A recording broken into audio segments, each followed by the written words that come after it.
শশী এবং অবনীতা চাকমা। বৃক্ষ আচ্ছাদন বৃদ্ধিতে আমাদের প্রিয় জেলা খাগড়াছড়ি গড়ে উঠবে সবুজের সমাধান। এবারে বৃক্ষমেলায় সরকারি বেসরকারি ব্যক্তি মালিকানাধীন নার্সারি মিলে 26টি স্টল রয়েছে। স্টলগুলো হতে গাছের চারা সংগ্রহের জন্য আমি সবিনয় অনুরোধ করছি। আজ বন বিভাগের পক্ষ থেকে 1000টি বনজ ঔষধির গাছের চারা ছাত্রছাত্রীদের মাঝে বিনামূল্যে প্রদান করা হবে। যে ফ্যাক্টরি সেই গাছ লাগানোর ক্ষমতা রয়েছে, মহান সৃষ্টিকর্তা আমাদেরকে সেই ক্ষমতা দিয়েছেন, আমরা সেই ক্ষমতার ব্যবহার করতে চাই।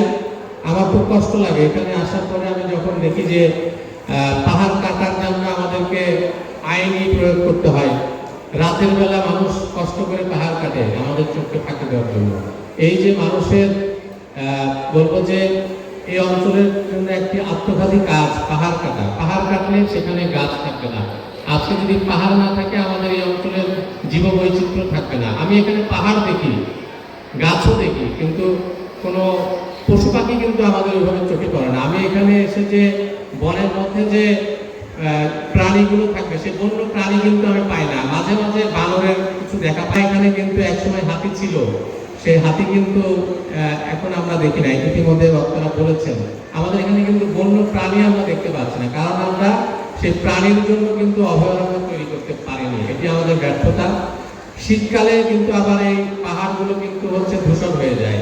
আমি বন বিভাগকে অনুরোধ জানাবো যে আমাদের গবেষণাটা এরকম হওয়া উচিত, পরিকল্পনাটা এরকম হওয়া উচিত যে আমাদের সারা বছরই পাহাড় সবুজ থাকবে, শুধু বর্ষাকালে না, শীতকালে যাতে আমাদের পাহাড় সবুজ থাকে। আমাদের এখানে প্রতিপাদ্য হচ্ছে পরিকল্পিত বনায়ন করি, সবুজ বাংলাদেশ গড়ি, এটি বোধহয় আমাদের প্রতিপাদ্য। তো আমরা চাই যে সারা বছরই আমাদের এই পাহাড় সবুজ থাকুক, আমরা সেভাবে পরিকল্পিত বনায়ন করি। বান্ডেল থাকলে প্রতি সেনমানিতে টাকা বাঁচবে। বিকাশ সেনমানি বান্ডেল কিনে জিতুন প্রতি লেনদেনে। কাঠ বিক্রির পর যে রাজস্ব আসে তার 50% টাকা স্থানীয় লোকের কাছে বন্টন করা হয়। কিন্তু দুর্ভাগ্যজনকভাবে সত্যিই বলতে হয় এই পার্বত্য এলাকার কোনো মানুষ এই সামাজিক বনায়নের কোনো সুবিধা পায় না। এখানে সামাজিক বনায়ন করা হয় না, এতে এখানকার স্থানীয় জনগোষ্ঠী কিন্তু বঞ্চিত হচ্ছে।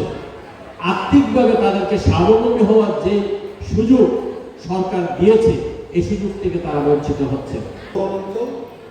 সেটা হচ্ছে পার্বত্য চট্টগ্রাম, এই 3 জেলা আমাদের খাগড়াছড়ি, রাঙামাটি, বান্দরবান, আরেকটা হচ্ছে সুন্দরবন। তো আমি অল্পদিন খাগড়াছড়িতে এসেছি 6-7 মাস। আপনারা যারা অনেকদিন যখন বসবাস করছেন তারা জানেন আমি আমাদের পাহাড়ের যে ভাই বোনরা বসবাস করে তাদের সাথে বিভিন্ন সময় কথা বলে যেটা দেখেছি যে এখন পাহাড়ের ঝিরিতে আগের মতো পানি থাকে না, কারণ যে অনেক কিছু আমাদের দেশের যে চাহিদা, অপূরণীয় চাহিদা রয়ে গেছে, সেটা আমাদের উৎপাদন করতে হবে। সেটা যদি আমরা করতে পারি তাহলে আমাদের সকল ক্ষেত্রে সাকসেসফুল হবে। এই বনটা আমাদের জন্য, আমাদের প্রকৃতি, পরিবেশ, মানুষ এবং জীববৈচিত্র্যের জন্য প্রয়োজন। সেই বনটা কিন্তু সম্প্রসারিত হয় না। খাগড়াছড়ি বন বিভাগের আওতাধীন যে 6200 হেক্টরের বন রয়েছে তার পুরোটাই কিন্তু সেগুলো, এবং সেগুলো আজ থেকে বহু বছর আগে তৈরি করা হয়েছিল। সেগুলোর বা অন্যান্য বিদেশি প্রজাতির যে বৃক্ষগুলো রয়েছে সেগুলো কিন্তু অনেক নেতিবাচক প্রভাব আমরা দেখেছি।